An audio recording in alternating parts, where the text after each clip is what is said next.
Teacher vision மாணவர்களுக்கு வணக்கம். Unit 7 இலக்கண பகுதி. நாம தொல்காப்பியத்திலிருந்து கடைசி வகுப்புல மொழி மரபு குறித்த கருத்துக்களை பார்த்தோம். தொல்காப்பியம் எழுத்ததிகாரம் இடம்பெற்றிருக்கின்ற இயல்கள் பிறப்பியல் அப்படிங்கிற பிறப்பியல்ங்கிறத பத்தி இன்றைய வகுப்புல பார்க்க போறோம். கடைசி வகுப்புல மொழி மரபு, மொழி மரபுல மொழி முதல் எழுத்துக்கள், மொழி இறுதி எழுத்துக்கள், மூவகை மொழிகள், குற்றியல் உகரம், குற்றியல் லிகரம், இதை பற்றியெல்லாம் நம்ம விளக்கமா பார்த்தோம்.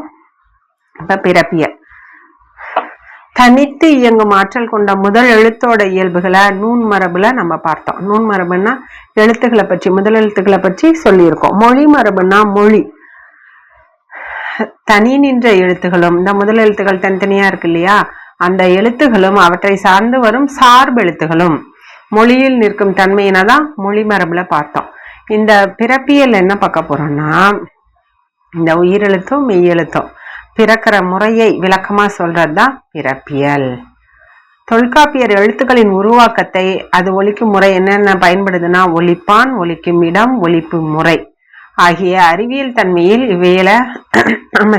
இவையெல்லாம் அமைத்துள்ளது போற்றுதற்குரியதுன்னு சொல்றாரு. ஒலிப்பான், ஒலிக்கும் இடம், ஒலிப்பு முறை, இது மூன்றும். பிறப்பியலில் அமைந்த நூற்பாக்குல இளம்பூரணர் 21 சொல்றாரு, நச்சினார்க்கினியர் 20 சொல்றாரு. இப்படி கூட நம்ம பிறப்பியலில் அமைந்துள்ள நூற்பாக்களின் எண்ணிக்கை இளம்பூரணர் கூறுவது 21, நச்சினார்க்கினியர் கூறுவது 20. பிறப்பியல் கூறும் கருத்துக்களை எழுத்துகளின் பொது பிறப்பு, உயிரெழுத்துகளின் பிறப்பு, மெய்யெழுத்துகளின் பிறப்பு, சார்பெழுத்துகள் பிறக்கும் முறை, தமிழ் எழுத்துகளுக்கு மாத்திரை கூறும் முறை அப்படின்னு சொல்லி 5ஆ பகுத்து சொல்லலாம். இந்த இயல்ல நம்ம இதெல்லாம் பார்க்க போறோம். நம்ம உயிரெழுத்துக்களின் பிறப்பு, மெய்யெழுத்துக்கள், இது எல்லாமே நம்ம நன்னூல்லையும் பார்த்துருக்கோம். அதனால ஸ்பீடா போயிடலாம். உந்தி முதலாம் உந்து வழி தோன்றி தலையினும் மிடற்றினும் நெஞ்சினும் நிலையி 3, தலை மிடற்று நெஞ்சு, பல்லும் இதழும் நாவும் மூக்கும் அன்னமும் உளப்பட எண்முறை நிலையான். சரிங்களா? 5 அது 3 8, பல் இதழ் நா மூக்கு அன்னம் 5, தலை மிடற்று நெஞ்சு 3, அப்ப 8 எண்முறை நிலையான். உருப்புற்று அமைய நெறிப்பட நாடி எல்லா எழுத்தும் சொல்லும் காலை பிறப்பின் ஆக்கம் வேறு வேறு இயல திறப்பட தெரியும் காட்சியான. உந்தினா இந்த இடத்துல கொப்புள்னு பொருள். கொப்புள் நம்ம தொப்புள்ள, கொப்புள்னு தெரியும், நம்ம தொப்புள் நடியாக தோன்றி மேலெழுந்த காற்று. நம்ம பேசும்போதே அப்படி காற்று கீழிருந்து மேலாக எழும். தலை, மிடறுனா கழுத்து, நெஞ்சு ஆகிய 3 இடங்கள்ல நிலை பெறும். அந்த காற்று எதுல இடம்? பல், இதழ், நா, மூக்கு, அன்னம், இந்த உறுப்புகளை 5 உறுப்புகளும் ஒன்றோடு ஒன்று தொடர்புற எழுத்துக்களாய் பிறக்கும். ரெண்டும் மோதி ஒன்றோடு ஒன்று தொடர்புற்று எழுத்துக்களாய் பிறக்கும். இவ்வாறு தமிழ் எழுத்துக்கள் பிறக்கும் என்பதை முன்னோர் ஆராய்ந்து வெளிப்படுத்தியிருக்காங்க. இந்த 8 உறுப்புகளாலும் பிறக்கும் எழுத்துகள் தான் வெவ்வேறு தன்மையில் தோன்றும். அதுதான் எந்தெந்த இடம் எப்படி பிறக்குது அப்படிங்கிறத நம்ம பார்க்க போறோம். நம்முறையை அறிவினால் மனம் ஒன்றி ஆராய பிறப்பின் வேறுபாடுகள் நல்லா, ஏன்னா நம்ம ரொம்ப கொஞ்சம் நல்லா கவனித்து பார்க்கணும், அப்பதான் புரியும். எங்கிருந்து ஒலி எழும்புது, எந்த உறுப்பு அடியில அன்னத்தின் அடியா, நா அடியா, பல்லின் மேலா அப்படின்னு சொல்லி கவனிக்கணும். உயிரெழுத்துக்களின் பிறப்பு. பன்னீர் உயிரும் தம் நிலை திரியா மிடற்று பிறந்த வழியின் இசைக்கும். இந்த உந்தியின் தொப்புள்ளிருந்து எழுகின்ற காற்று மிடற்றின் கண் நிலை பெறும். மிடறுனா என்னன்னு சொன்னோம்? கழுத்து. கழுத்தின் கண் நிலை பெறும். அந்த கழுத்து, அந்த காற்றை அடிப்படையாக கொண்டுதான் 12 உயிரெழுத்துகளும் பிறக்கும். 12 உயிரெழுத்துகளும் பிறக்கின்ற இடம் எது? கழுத்து. அவ்வெழுத்துகள் தத்தமுக்குரிய மாத்திரை அளவிலிருந்து மாறுபடாமல் ஒலிக்கும். குறிலெழுத்து 1 மாத்திரை, நெடில் எழுத்து 2 மாத்திரை. உயிரெழுத்துகள் 2 வகைப்படுமா? குறில், நெடில். இதெல்லாம் நம்ம உங்களுக்கு எளிமையா தெரியும். குற்றியல் லிகரமும் குற்றியல் லுகரமும் குறைந்து ஒலிக்கும் அப்படின்னு சொல்றது இளம்பூரணர். குற்றியலுகரம் மாத்திரை அளவிலிருந்து குறைந்துதான் ஒலிக்கும். அவற்றுள் ஆ2 அங்காந்து இயலும். சரிங்களா? இது 1 மாத்திரை 2 மாத்திரை. கழுத்திலிருந்து தோன்றுகின்ற காற்றுன்னு படிச்சுட்டோம். இப்ப எந்த உறுப்பின் அடியா பிறக்குது அப்படிங்கிறத பார்க்க போறோம். அங்காத்து மிடற்றில் நிலை பெற்ற காற்றை கொண்டு பிறப்பன உயிரெழுத்துகள். சரிங்களா? அவற்றுள் அகரமோ ஆகாரமோ 2 எழுத்துகளும் அன்னத்தின் வாயை திறக்குதுனால் திறக்கும் முயற்சியால் பிறக்கும். திறக்கும் ராமா வாயை திறக்கும் முயற்சியால் தான் பிறக்கும். இரண்டும் அங்காத்து அங்காப்புடைய வாயை திறக்கிறது. இ இ ஏ ஏ ஐ ஆகியவற்றின் பிறப்பு முறை என்னன்னா, இ இ ஏ ஏ ஐ என இசைக்கும் அப்பால் 5ம் அவற்றோர் அவைதாம் அன்பல் முதல் நா விளிம்புறல் உடைய. அன்பல் முதல் நா விளிம்புறல் உடைய அப்படின்னா பாருங்க, இந்த 5 எழுத்துகளும் அகர ஆகாரங்களைப் போல வாயை திறந்து கூறும் முயற்சியால் பிறக்கும். அதோட மேல்வாய் பல்லின் நாவின் அடியோரமும் பொருந்த பிறக்கும். மேல்வாய் பல் இருக்கு இல்லைங்களா, மேல அந்த மேல்வாய் பல்லின் நாவின் அடியோரம், அந்த நா முதல் நாக்கு இ உ ஏ ஏ ஐ நம்ம கவனித்து பார்த்தோம்னா, அவங்க சொல்ற இடம் படிதான் கவனித்து பார்த்தோமா நமக்கு புரியும். உ ஓ ஓ ஔ ஆகியவை பிறக்கும் முறை. இந்த உ ஓ ஔ என இசைக்கும் அப்பால் 5ம் இதழ் குவிந்து இயலும். இதழ் உ ஓ ஔ அப்படின்னு இதழ் குவியும் பாருங்க.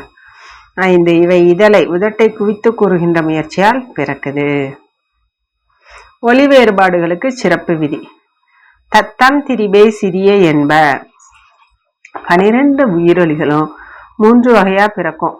ஒன்று இ ஏ ஏ ஐ, அதுக்கப்புறம் உ ஓ ஔ அப்படின்னு சொல்லிட்டு 3 வகையா. ஆயினும் அவ்வெழுத்துக்கள் ஒவ்வொன்றும் சிறு சிறு முயற்சி வேறுபாடு இருக்கு. அவற்றை நுண்ணுணர்வால் அறியலாம் அப்படின்னு சொல்வாங்க புலவர்கள். அதான் சிறிய வேறுபாடு தான், நல்லா கவனிச்சு நம்ம தெரிஞ்சுக்கணும். வந்து நல்ல வேறுபாடு தெரியும். ஆவும் ஆன்னு திறக்கிறது, அந்த இ மட்டும் சிறிய வேறுபாடு. இதுதான் உயிரெழுத்துகளின் பிறப்பு. அடுத்தது மெய்யெழுத்துகளின் பிறப்பு. இங்கு பிறக்கும் முறை. ககார ஞகாரம் முதல் நா அன்னம். மெய்யெழுத்து 18 நூல் ககாரம் ஞகாரம் என்னும் 2ம் முதல் முதல் அன்னத்தை பொருந்த பிறக்கும். அதனால நாவினது அடி முதல் அன்னம், அதாவது மேல்வாயின் அடிப்பகுதியை. முதல் அன்னம்னா மேல்வாயின் அடிப்பகுதினா முன்னாடி அடிப்பகுதியை பொருந்த பிறக்கும்.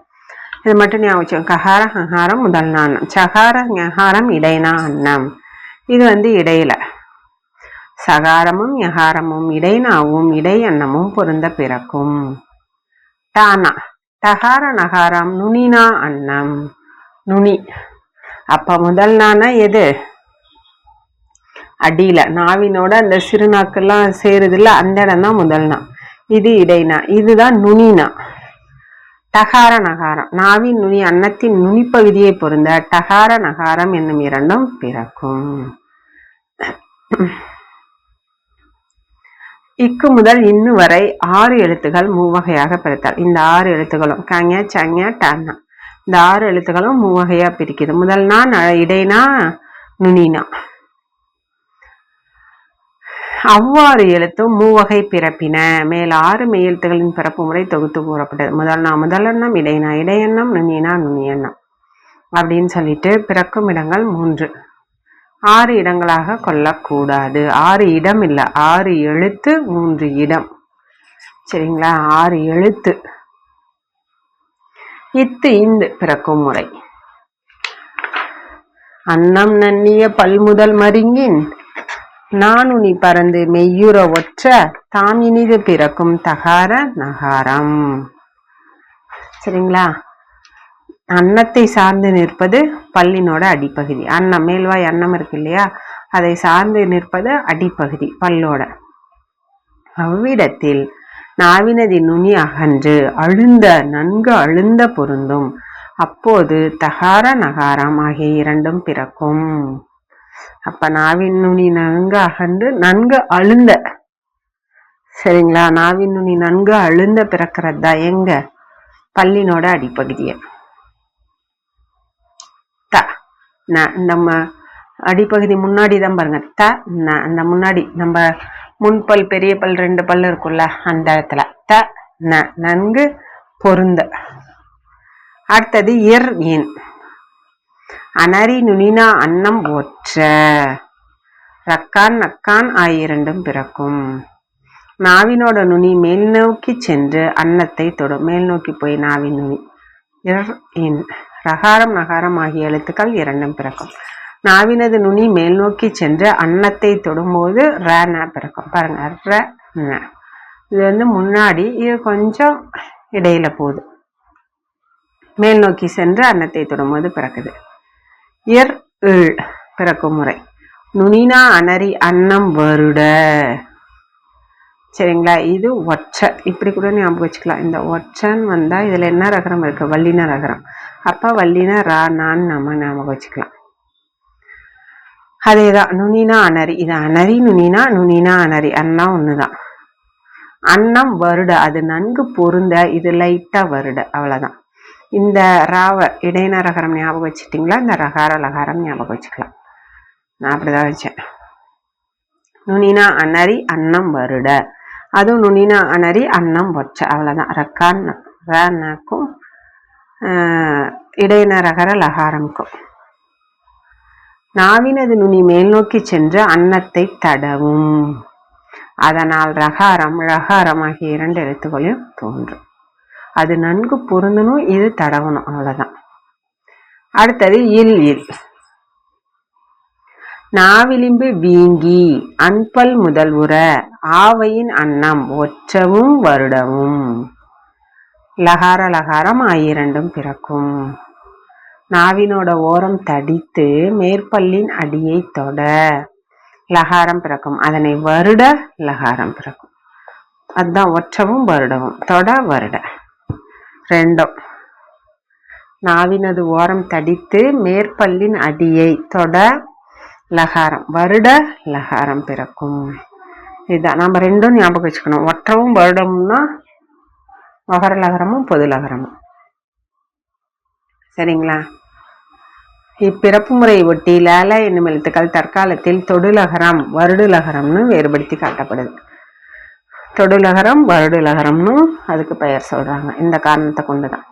இது ரொம்ப ரொம்ப ஈஸி. இப் இம் இதழ் ஏய்ந்து பிறக்கும் பகார மகாரம். இதழ் ஏய்ந்து ப ம மேலுதடும் கீழுதடும் தம்முள் பொருந்துவதால் தான் பகாரம் மகாரம் 2 பிறக்கும். அடுத்தது இவ்வு. இது ஈஸி. பல்லிதழ் இயைய வகாரம் பிறக்கும். இது அடிக்கடி கேட்கிற கொஷின்மா. பல்லிதழ் இயைய நம்ம டக்குன்னு இதழ் ஏன்னு சொல்லி பாமா போட்டுருவோம். பல்லும் இதழும் பாருங்க, சொல்லி பாருங்க. வ மேல் பல்லும் கீழுதலும் வ வ இணைய வகாரம் பிறக்கும். மேற்பல்லானது கீழ் இதழை பொருந்த வகாரம் பிறக்கும். அடுத்தது ஈ. அன்னம் சேர்ந்த மிடற்று எழு வழி இசை கண்ணுற்று அடைய யகாரம் பிறக்கும். நாவினோட அடி மேல்வாயாகிய அன்னத்தின் அடியே பொருந்தும். சரிங்களா? அப்போது குரல் வலையில் தங்கிய காற்று மேல்வாயை நன்கு அணைந்து வெளிப்படும். அவ்விடத்து யகர எழுத்தொலி தோன்றும். நாவின் அடி மேல்வாயாகிய அன்னத்தின் அடியை பொருந்தும். நாவினோட அடி ய ய அடின்னா இங்க சிறுநாக்கு சின்ன நாக்கு இருக்குன்னு சொல்லுவோம்ல, அந்த இடம் ய அன்னத்தின் அடியே நல்லா பொருந்தும். முன்னாடி இதெல்லாம் வராது பாருங்க. ய அப்போது குரல் வழியில் தங்கிய காற்று மேல்வாயை நன்கு அணைந்து வெளிப்படும். அப்போதுதான் யகரம் பிறக்கும். அதாம்மா நாவினதடி அன்னத்தின் அடியே பொருந்தும். அப்ப யா தோன்றும் அப்படின்னு ஞாபகம் வச்சுக்கோங்க. இதுக்கு சிறப்பு விதி என்ன அப்படின்னா, மெல்லெழுத்து 6ம் பிறப்பின் ஆக்கம் சொல்லிய பள்ளி நிலையின ஆயினும் மூச்சின் வழி செய்யாப்புற தோன்றும். மெல்லெழுத்துகள் 6 எழுத்துகள் எங்கன்னா நம்ம 6ம் மெல்லெழுத்துகள். அவை இன்னின்ன உறுப்புகளின் முயற்சியால் பிறக்கும் அப்படின்னு சொல்லப்பட்டது. ஆயினும் அவை மூக்கில் நிலை பெற்ற காட்சினை அடிப்படையாக எங்கன்னா நம்ம மூக்கினை அடிப்படையாக கொண்டு பிறக்கும். கசட தபர எங்க எரள வளல. கசட தபர மார்பு, எரள வளல இடையினம் கழுத்து. இந்த வந்துருச்சு. இடையெழுத்துக்கள் மிடற்றினை. உயிரெழுத்துக்கள் மிடற்று காற்றை. உயிரெழுத்துக்களும் மிடற்று தான். மிடற்று காற்றினை. மிடற்றுனா கழுத்து அடிப்படையாக கொண்டு பிறக்கும். இன்னொரு மெல்லெழுத்துக்கள் மூக்கினை இடமாக கொண்டு பிறக்கும் என்பதை தெளிவு. வல்லெழுத்துக்கள் தலை. தலையும் சொல்லுவாங்க, மார்புன்னு சொல்லுவாங்க நன்னூல்ல. இங்க தலையை. இடையெழுத்துக்கள் மிடற்றினை இடமாக கொண்டு பிறக்கும் அப்படிங்கிறத நம்ம தொல்காப்பியத்துல தெரிஞ்சுக்கலாம். அடுத்தது தொல்காப்பியரும் நன்னூலாரும் சிறிது வேறுபாடு இருக்கும். சார்பெழுத்துகள் பிறக்கும் முறை. சார்ந்தவரின் அல்லது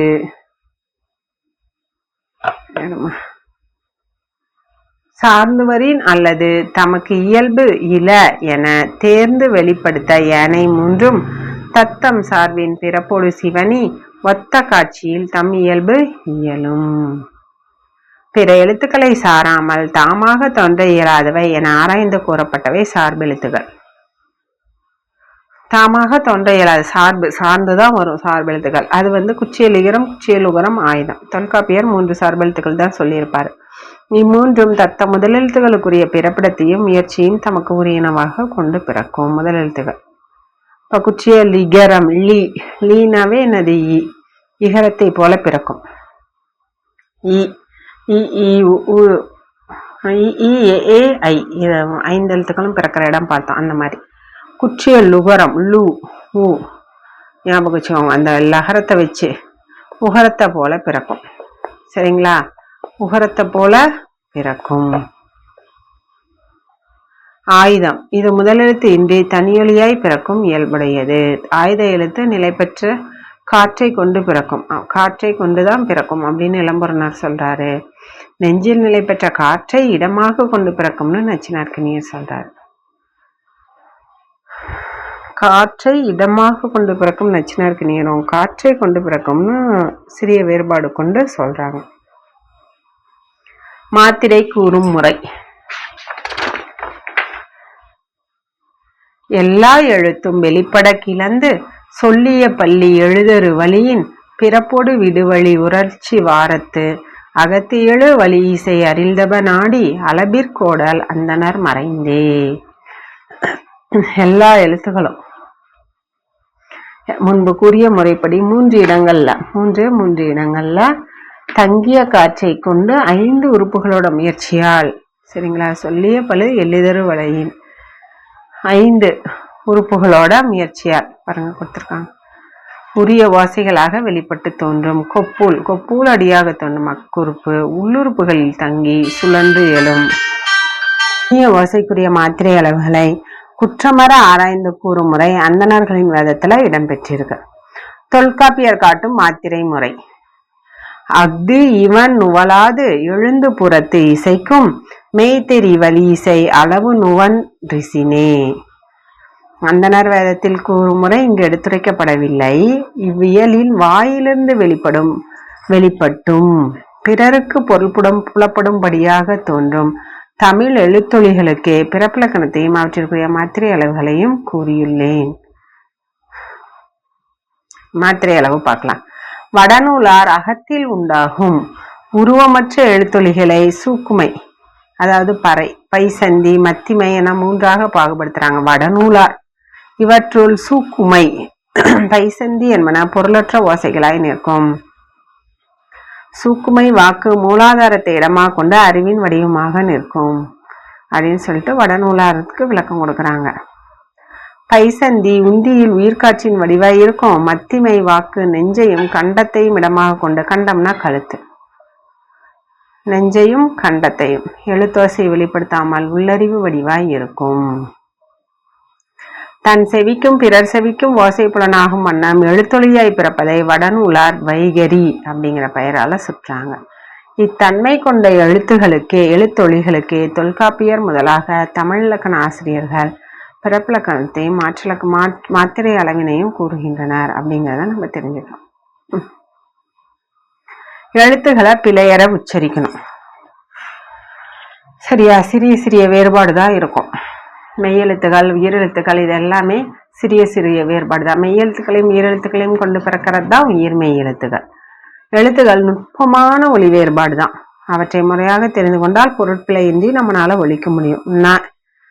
பாருங்க, இது மயங்குலிகள்னு கூட நம்ம சொல்லுவோம். நாக்கின் நுனி மேல்வாய் பற்களுக்கு மேல் உள்ள மேடான பகுதியாக முன்னன்னத்தை தொட்டால் ந பிறக்கும். டன்னகரம் சொல்லுவோம். இத டாக் அடுத்து வர்றதுனால டன்னகரம். நாவினோட நுனி மேல்வாய் பற்களுக்கு மேல் உள்ள மேடான பகுதி, குழி இல்லை, நடுவுல போகக்கூடாது, மேடான பகுதியை முன்னன்னம், முன்னாடி ந, முன்னன்னத்தை தொட்டு சொல்லணும் நாம, அதுதான் ந. அப்ப அந்த மாதிரி சொல்றதுதான் ந. நம்ம சொல்லும் போதே டன்னகரமா இருந்தா நம்ம நாக்க முன்னன்னத்துல வச்சு சொல்லணும், அப்பதான் அது சரியான உச்சரிப்பு. ந. அடுத்தது இது தன்னகரம். மேல்வாய் பல்லும் ஈரும், ஈரு பல்லினோட ஈரும் பொருந்தும் இடத்தில் நாவின் நுனியும் அதன் ஓரமும் நன்றாக பொருந்த நா பிறக்கும். இது பாருங்க, உங்களுக்கு எளிமையா நல்லா புரியுற மாதிரி. மேடான பகுதியை நாவின் நுனி தொட்டா ந. அதே தன்னகரம் மேல்வாய் பல்லும் ஈரும் ந. ஈரு, அந்த பல்லோட ஈரு பொருந்தும். சின்ன வேரியேஷன் தான். மேல்வாய் மேடு கொஞ்சம் தான், அதுக்கு முன்னாடியே. மேல்வாய்ப்பல்லின் அடிப்பகுதியை நாக்கின் நுனி முழுமையாக பொருந்தாமல் சிறிது தொட ரன்னகரம் பிறக்கும். மேல்வாய்ப்பல்லின் அடிப்பகுதி அங்க போயிடணும், சிறுநாக்கு இருக்கிற இடத்துக்கு அப்படி நாக்க வளைச்சு கொண்டு போயிடணும். தொட, சிறிது தொடதான். சரிங்களா? மேல்வாய்ப்பல்லின் அடிப்பகுதியை செஞ்சு பாருங்க. செஞ்சு பார்த்து பண்ணோம்னா தான் நம்மளால உணர்ந்து நல்லா ஞாபகம் வைக்க முடியும். நாக்கின் நுனி முழுமையாக பொருந்தாமல் சிறிது தொட ந பிறக்கும். அடுத்தது இடையநரகரம். மேல்வாய் பற்களுக்கு சற்று மேடான பகுதியை நாக்கின் நுனி மெல்ல தடவ இடையநரகரம் பிறக்கும். மேடான பகுதி எங்க வந்துச்சு? தன்னகரத்துக்கும் வந்துச்சு. அதே மாதிரி இடையநரகரத்துக்கும் வருது. சரிங்களா? அடுத்தது வல்லினரகரம். மேல்வாய் பற்களுக்கு சற்று மேடான பகுதியின் கீழ் நாவினது நுனி தடித்து பொருந்த ர பிறக்கும். வல்லினரகரம் பிறக்கும். தடித்து, நல்லா நல்லா அழுத்தணும். மேடான பகுதியை விட்டுட்டு கொஞ்சம் உள்ள. சரிங்களா? மேடான பகுதியின் கீழ் நாவினது நுனி தடித்து. அடுத்தது வகரலகரம். மேல்வாய் பல்லின் அடியை நுனிநாக்கு ஒற்றுவது போல் தொட ல பிறக்கும். நுனிநாக்கு ஒற்றுவது போல தொட லகரம் பிறக்கும். அடுத்தது சிறப்புலகரம். நாக்கின் நுனி மேல் நோக்கி வளைந்த அன்னத்தை தடவ, நல்லா இது தெரியும், நல்லா வளைந்த அன்னத்தை அப்படியே தடவும், லகரம் பிறக்கும். நுனிநாக்கு பொதுலகரம். நுனிநாக்கு சற்று மேல் நோக்கி வளைந்த அன்னத்தை நன்றாக வருட. இது தடவ, இது வருட. வளைந்து நன்றாக வருட ல பொதுலகரம் பிறக்கும். இது நல்ல வேரியேஷன் கொடுத்துருக்காங்கம்மா. புக்ஸு வேற எங்கேயாச்சும் நம்ம படிச்சோமா வேரியேஷனே நமக்கு புரியாது, இது நல்லாவே புரியுது. சரிங்களா? இதோட பிறப்பியல் முடியுது. நாம் இன்றைய வகுப்புல என்ன பார்த்தோம்? பிறப்பியல். உயிரெழுத்துக்கள் பிறக்கும் முறை, மெய் எழுத்துக்கள் பிறக்கும் முறை, அதுக்கப்புறம் மயங்கொலிகள். மயங்கொலி எழுத்துக்கள் மொத்தம் எத்தனை? ந ந ந ர ர ர 3 5 3 4 5 8 எழுத்துக்கள் தான் மயங்கொலி எழுத்துக்கள். சரிங்களா? இந்த எழுத்துக்கள் தான் உச்சரிக்கிறதுல நமக்கு என்ன ஆகும்? பிழை ஏற்படும். எங்க போடுறது, எங்க உச்சரிக்கிறது, எதை தொடுறதுன்னு இதை டன்னகரம்னு சொல்லுவோம், இதை தன்னகரம்னு சொல்லுவோம். ஏன்னா தாக்கு அடுத்து நான் வர்றதுனால, டாக்கு அடுத்து நான் வர்றதுனால. இதை ரன்னகரம்னு சொல்லுவோம், ராக்கு அடுத்து வர்றதுனால. இது இடையநரகரம். ஏன்னா இடையன எழுத்துக்கள் தெரியும் நமக்கு, எரல வளல, அதனால இடையநரகரம். இது வல்லின எழுத்துக்கள், கசட தபர அப்படிங்கிறதுனால வல்லினரகரம்னு சொல்லுவோம். இது எப்படி சொல்லுவோம்னா, வடிவம் வா மாதிரி இருக்கிறதுனால கொஞ்சம் வளைச்சு விட்டா லா, அப்ப இத வகரலகரம், வா மாதிரி வடிவில் இருக்கிறதுனால. இது நமக்கே தெரியும், சிறப்பு லகரம். இது பொதுலகரம். பொதுலகரம்னு சொல்லுவோம். இப்பெல்லாம் பொதுலகரம் ரெண்டுக்கும் பொதுவா இருக்கிறதுனால இதுக்கு தனியா ஒரு பேர் பொதுலகரம்னு வச்சுக்கலாம். சரிங்களா? இந்த உயிரெழுத்துக்கள் மெய்யெழுத்துக்கள் பிறக்கும் முறையும் சிறிய சிறிய வேறுபாடு குறித்தும் தான் நாம் என்ன தெரிஞ்சுக்கிட்டோம். சரிங்களா? இதனுடைய பிறப்பியல் முடிஞ்சது. அடுத்த இயலான அடுத்த காணொளியில் பார்க்கலாம். நன்றி மாணவர்களே. Future Vision Study Center, second floor, AVK Maruti Plaza, opposite Hotel Lakshmi Prakash, SKS Hospital Road, New Bus Stand, Salem 4. For contact 90420 30163 and web address www.futurevision.ias.com.